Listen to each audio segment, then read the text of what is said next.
नमस्कार साथियों, हर हर महादेव। जय भोलेनाथ की, जय श्री महाराजा सुहेलदेव राजभर की जय हो, आपकी जय हो सर्व समाज की।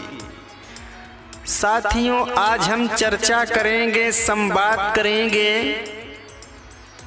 कश्मीर के पराक्रमी सम्राट करकोटक नागवंशी क्षत्रिय ललितादित्य मुक्तपीठ की, जिनका गौरवमयी वीर गाथा, जिसकी तलवार का डंका मध्य एशिया तक बजा। तो साथियों, चलते हैं संवाद पे। भारत जब आजाद हुआ तो इस देश का इतिहास लिखना शुरू किया गया। इतिहासकारों में बड़े बड़े बुद्धिजीवी शामिल थे, लेकिन अगर आप इन बुद्धिजीवियों द्वारा लिखित इतिहास पढ़ेंगे तो एक बात आपको पता चलेगी कि इन इतिहासकारों ने इस्लामी विदेशी आक्रांताओं का खूब महिमा मंडन किया। मोहम्मद बिना कासिम, गजनबी, सैयद सलार मसूद गाजी, लोदी, तुगलक, खिलजी, मुगल आदि को इस तरह से चित्रित किया गया जैसे इनके आक्रमण के पहले भारत एक बंजर देश था और इन्होंने आकर हरा भरा कर दिया। एक आम भारतीय अगर 10 मुस्लिम शासकों के नाम जानता है तो मात्र 2-3 हिंदू शासकों के ही नाम जानता है। यदि कक्षा 7वीं या 8वीं के किसी विद्यार्थी से आप पूछें कि औरंगजेब के पिता का क्या नाम था, वह बच्चा तुरंत औरंगजेब से लेकर बाबर तक सबका नाम बता देगा।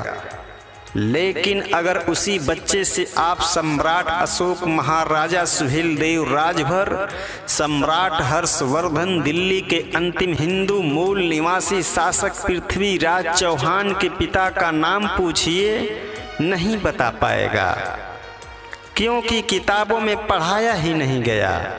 भारतीय इतिहास को आप यदि टटोलना शुरू करें तो आपको उन तमाम हिंदू मूल निवासी राजाओं के नाम एवं उनकी महानता के बारे में मालूम पड़ेगा, जिनका नाम आपने सुना नहीं होगा और ना ही किसी स्कूली किताब में देखा होगा।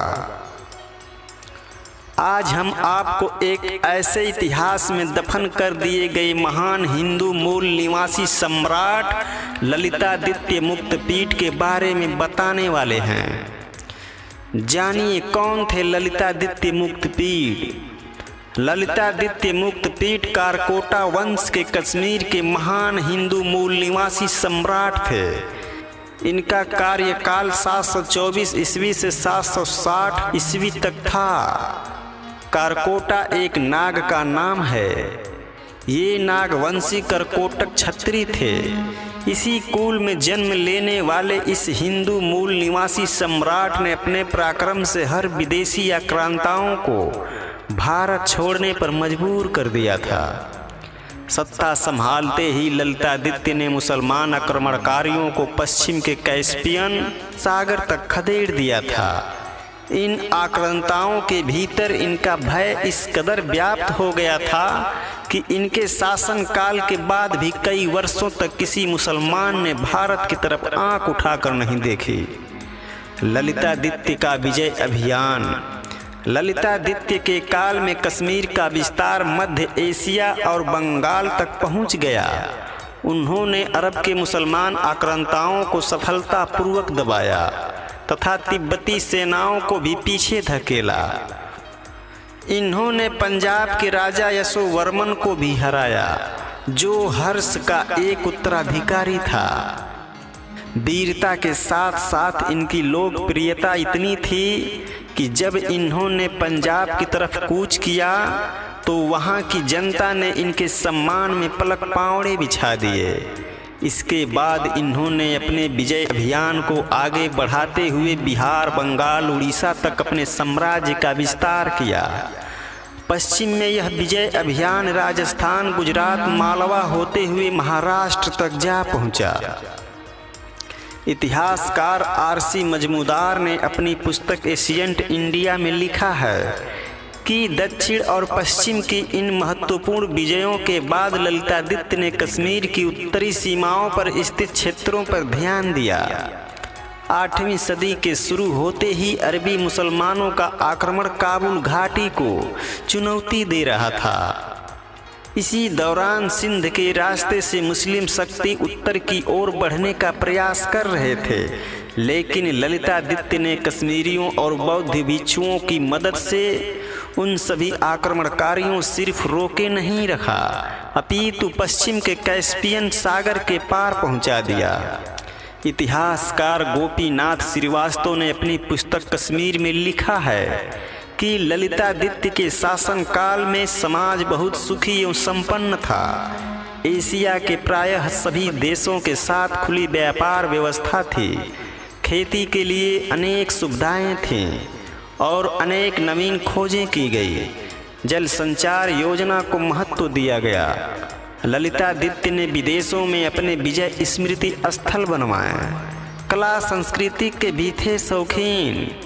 ललितादित्य को केवल विजय पताका फहराने में ही रुचि नहीं थी, बल्कि उन्हें कला संस्कृति से भी अत्यंत लगाव था। कश्मीर में भगवान सूर्य को समर्पित मार्तंड मंदिर इसका जीता जागता उदाहरण है। इस मंदिर को कश्मीर के सबसे शक्तिशाली और सुंदर मंदिर परिसर के रूप में माना जाता है।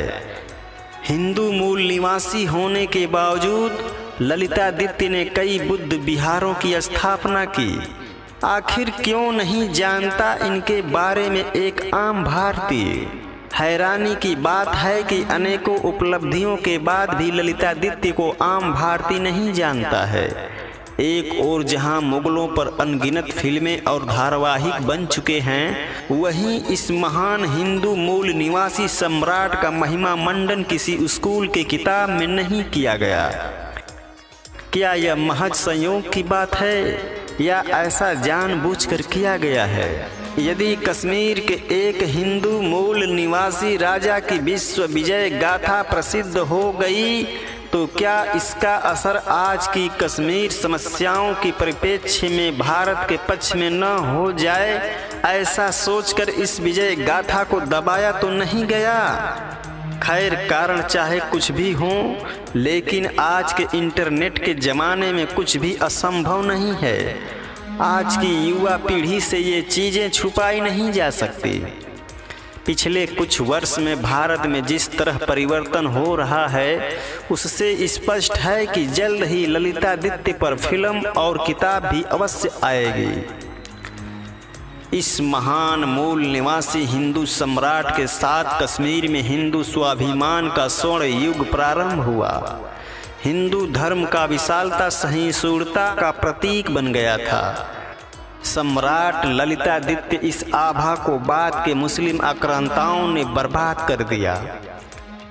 आज मुस्लिम देशों के इशारे एवं मदद से जो कश्मीरी युवक आतंकी जिहाद का झंडा उठाकर अपने ही पूर्वजों की सर्वश्रेष्ठ धरोहर से मुंह मोड़कर इस नंदनवन को मजहबी आग में जला रहे हैं, वे भारतीय संस्कृति, हिंदुत्व, मानवीय कश्मीरियत को दफन कर रहे हैं। साथियों, इसी के साथ साथ कश्मीर के पराक्रमी सम्राट करकोटक नागवंशी छत्री ललितादित्य मुक्त पीठ की गौरवमयी वीर गाथा इति श्री हुआ। और फिर मिलेंगे अगली नेक्स्ट वीडियो में एक वीर पराक्रमी साहसी वीर योद्धा को लेकर साथियों। तब तक के लिए जय श्री महाराजा सुहेल देव राजभर जी। जय हिंद, जय भारत।